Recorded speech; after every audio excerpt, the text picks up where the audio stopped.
Hi అండి, welcome to Sunitha cooking channel. ఈరోజు మన రెసిపీ ఎగ్ ఫ్రై అండి. 5 నిమిషాలు రెడీ అయిపోయి ఎగ్ ఫ్రైని మనం ఈరోజు నేర్చుకోబోతున్నామండి. దీనికోసం మనం ఎగ్స్ని ముందరగా బాయిల్ చేసి పెట్టుకోవాలి. బాయిల్ చేసుకుని దానిపైన ఉన్న షెల్ అంతా తీసేసి ఇలా ఘాట్లు పెట్టుకోవాలండి. ఇలా ఘాట్లు పెట్టుకుంటే కారం ఉప్పు అంతా మనకి ఎగ్లోకి బాగా పోతుందన్నమాట. టేస్టీగా ఉంటుంది. ఈ విధంగా ఉడకబెట్టుకొని పక్కన పెట్టుకోవాలి. ఇప్పుడు స్టవ్ వెలిగించుకొని ఒక ప్యాన్ పెట్టుకున్నాము. అందులో ఆయిల్ వేసుకోవాలి.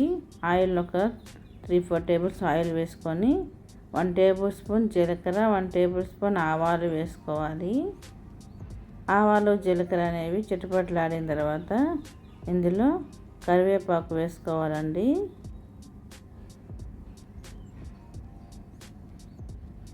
కొంచెం చిటపటలాడాలండి. చిటపటలాడిన తర్వాత ఇప్పుడు వేసుకోవాలి.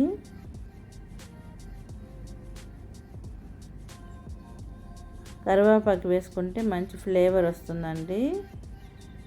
ఇప్పుడు ఇందులో 2 పెద్ద సైజు ఉల్లిపాయలను ఇలా సన్నగా పొడవుగా కట్ చేసుకొని వేసుకోండి. సన్నగా పొడవుగానే కట్ చేయండి అండి.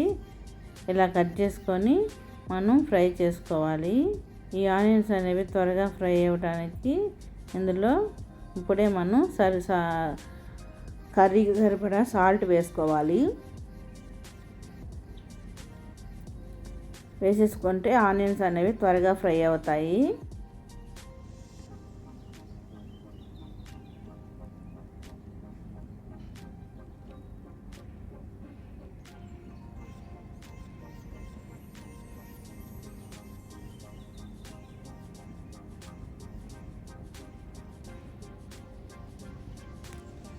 చాలా అంటే చాలా బాగుంటుందండి ఈ కర్రీ అనేది. ఇది రోటీలోకి కానీ రైస్లోకి కానీ కాంబినేషన్ సూపర్ టేస్టీగా ఉంటుంది. చూడండి, ఈ విధంగా ఫ్రై అయిన తర్వాత ఇప్పుడు ఇందులో మనం రెండు ఆనియన్ తీసుకున్నాం కదా, 3 మీడియం సైజ్ టమాటాలు తీసుకోవాలి. వీటిని చిన్న చిన్న ముక్కలుగా ఇలా విధంగా కట్ చేసుకొని అవి కూడా వేసేసుకొని మొత్తం ఒకసారి మిక్స్ చేసుకోవాలి. మిక్స్ చేసుకొని మూత పెట్టి టమాటా అనేది సాఫ్ట్ అయ్యేంత వరకు మగ్గనివ్వాలి. మూత పెట్టి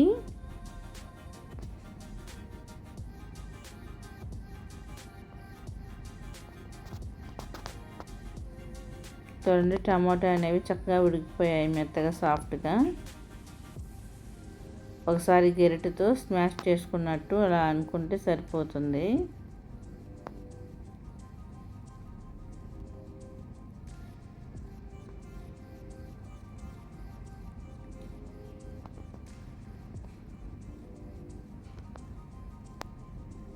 అప్పుడు ఇందులో మనం కారం పసుపు అన్నీ వేసేసుకోవాలి. 1/2 టేబుల్ స్పూన్ పసుపు వేసుకున్నాము. మీ స్పైసీకి తగ్గట్టు కారం వేసుకోండి. నేను ఇక్కడ 1.5 టేబుల్ స్పూన్ల కారం వేసుకుంటున్నాను.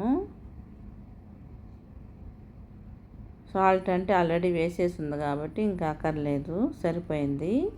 ఇప్పుడు ఒకసారి బాగా కలుపుకోవాలి.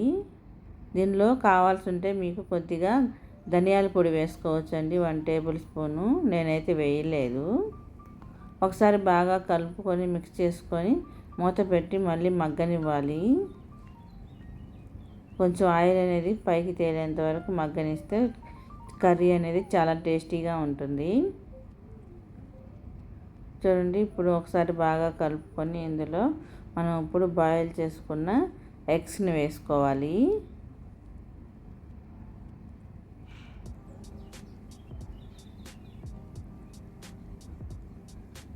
ఫాస్ట్గా అయిపోతుంది, మనకి కర్రీ కూడా సూపర్ టేస్టీగా ఉంటుందండి. టేస్ట్ అనేది మాత్రం ఒక లెవెల్లో ఉంటుందండి, అంత టేస్టీగా ఉంటుంది. ఎగ్ ఫ్రై అనేది సింపుల్గా అయిపోతుంది, చాలా సింపుల్. మనం దీంట్లో ఎక్కువ ఇంట్లో ఉండే ఇంగ్రీడియంట్స్ కారం ఉప్పు పసుపు వేసాం, కానీ ఇంకా మసాలాలు ఏమైతే యాడ్ చేయలేదు. చాలా అంటే చాలా టేస్టీగా ఉంటుందండి. ఒకసారి మీరు దీన్ని ట్రై చేయండి, ఈ విధంగా ఎగ్ ఫ్రై చేసుకొని.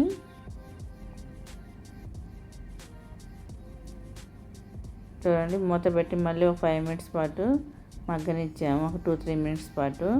ఇప్పుడు ఒకసారి బాగా కలుపుకొని ఇందులో ఫ్రై అయిపోయింది కదండి బాగా కర్రీ అనేది. ఇప్పుడు ఇందులో సన్నగా కట్ చేసుకున్న కొత్తిమీర కూడా వేసుకోవాలి.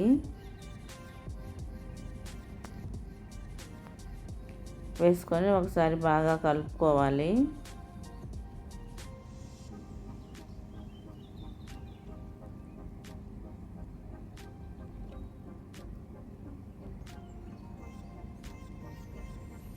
కలుపుకొని ఇప్పుడు మనం దీన్ని సర్వింగ్ ప్లేట్లోకి సర్వ్ చేసుకోవాలి.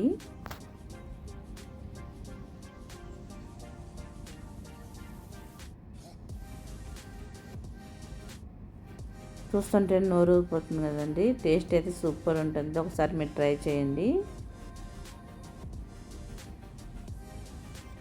చూడండి ఎంతో టేస్టీగా ఉండే మన ఎగ్ ఫ్రై రెడీ అయిపోయింది. మీరు కూడా ట్రై చేసి ఎలా ఉందని కామెంట్ సెక్షన్లో మెసేజ్ చేయండి. ఈ వీడియో కనుక మీకు నచ్చినట్లయితే లైక్ చేయండి, షేర్ చేయండి, సబ్స్క్రైబ్ చేయండి. మరిన్ని వీడియోస్ కోసం సునీత కుకింగ్ ఛానల్ని ఫాలో అవుతూ ఉండండి.